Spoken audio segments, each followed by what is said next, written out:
Good evening, everyone. This is Joe Henches with Beyond the Chart. Today is Thursday, March 20th, 2014.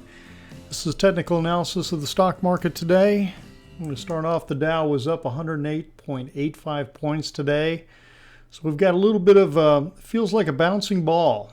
I mean, we are up, we're down, we're up. And so we're kind of going sideways.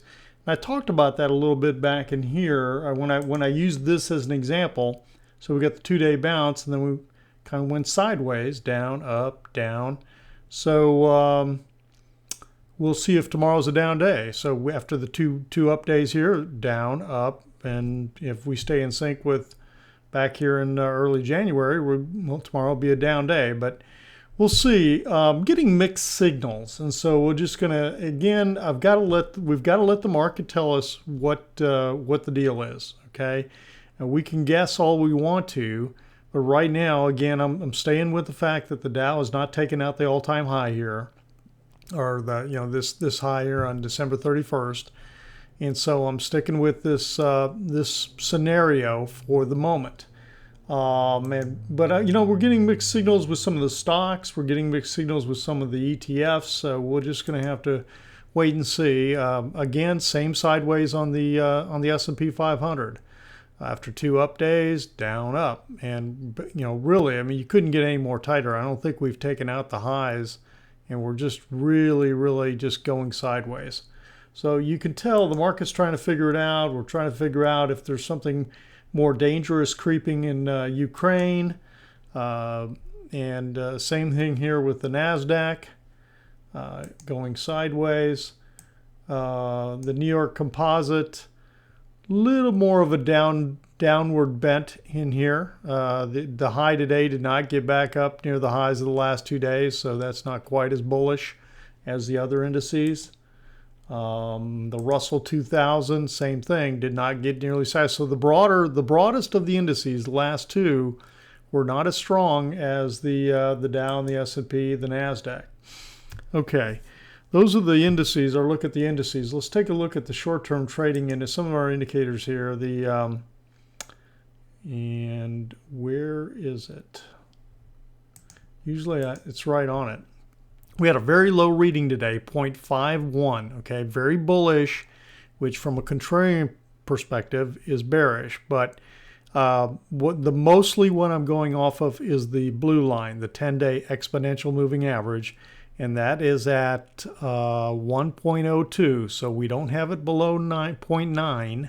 Okay, we're not below the red line yet, so we're not at an extreme, in my opinion. Let's see, but it's been kind of, you can see how it's been waffling around and not really moving to an extreme. Of course, it did, it's done that before. It's not unusual. Let's see. The volatility index, the VIX, again, dropped back down very low, of course, naturally with the market up.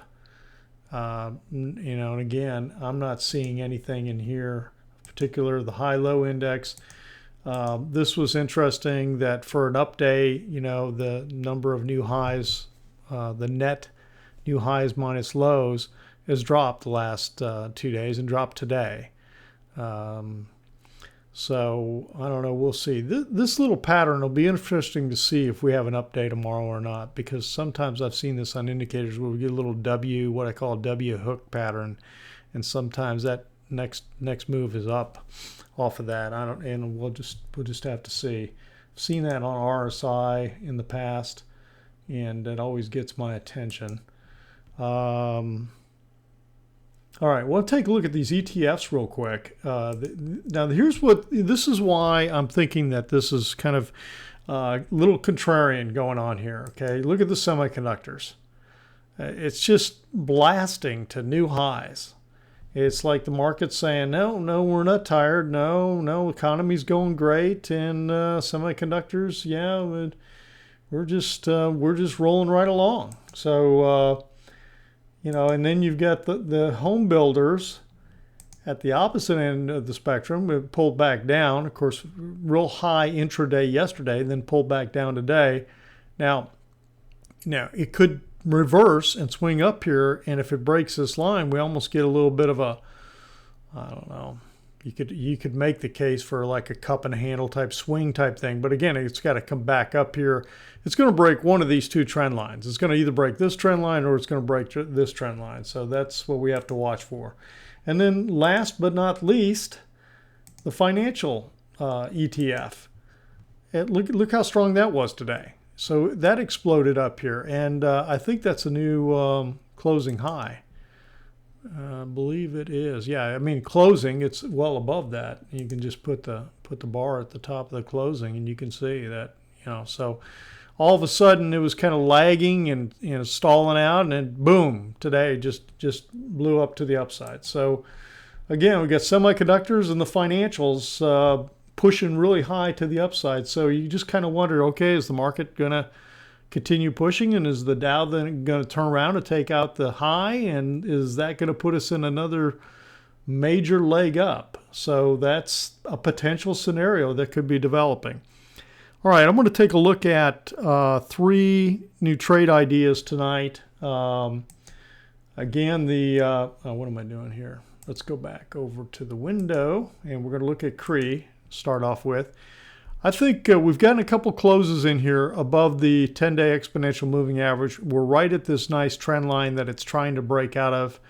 You know, I had a note that I'd given myself back here in February that we had a very low ADX. Whenever you have a really low ADX, the ADX was 10, 7, 8, 9, 10. When you have a really low ADX that hangs low, and let me show you that picture. Okay, it's this green line. When it gets really low down in here like this, that's usually a sign that there's a big move coming, okay? And you never really know for sure which way it's coming, but it's usually a signal that there is a big move coming. So I'm kind of watching CREE in here now, and I have got the details of the trade. I'm looking for a buy up in here.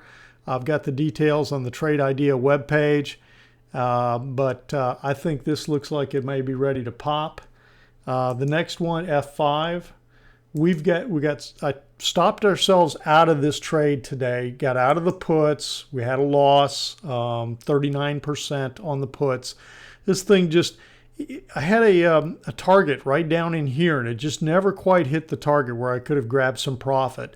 And then it turned back around, and once it started closing above this 10 and swinging back up here, it's just too much, especially after getting the second close. Okay, so now I'm looking to buy up above the highs in here, and again, I got the details up here. I think we could be swinging and pushing to the upside here for one more push. So we'll see if that plays out. Again, we've got to hit the initial buy point in order to get an entry, and I like doing that because I like it to show, kind of prove to me that it really does want to go. And then the last one is one we haven't really, where is it? Goldman Sachs. Hadn't really talked about much before. And again, we get the same thing. We're getting a close in here above the 10, and I'm looking for an entry up above the 10, above the high of today. Up in here, and think we got the possibility of maybe breaking this trend line and having a nice swing move up to the upside. So that's what I'm looking at. And again, the trade details are on the Trade Ideas webpage. You just need to sign up so you can have access. We have it password protected because I want to have so subscribers subscribe. It doesn't cost you anything to subscribe. Just go ahead and subscribe, put your email in there, and that way you get updates to the blog, the blog posts. You get access to the Trade Ideas. We've got a free report out there for you too, and I am going to be passing that free report on to everyone who's a current subscriber, because you got a different freebie when you sign in my ebook. So anyway, go ahead, please share this with your friends, tweet it, share it, like it, and subscribe. This has been Joe for Beyond the Chart. Remember, the truth is in the chart, but trading is more than the bars on the chart. Thanks for stopping by. Have a great Friday. We'll talk to you this weekend.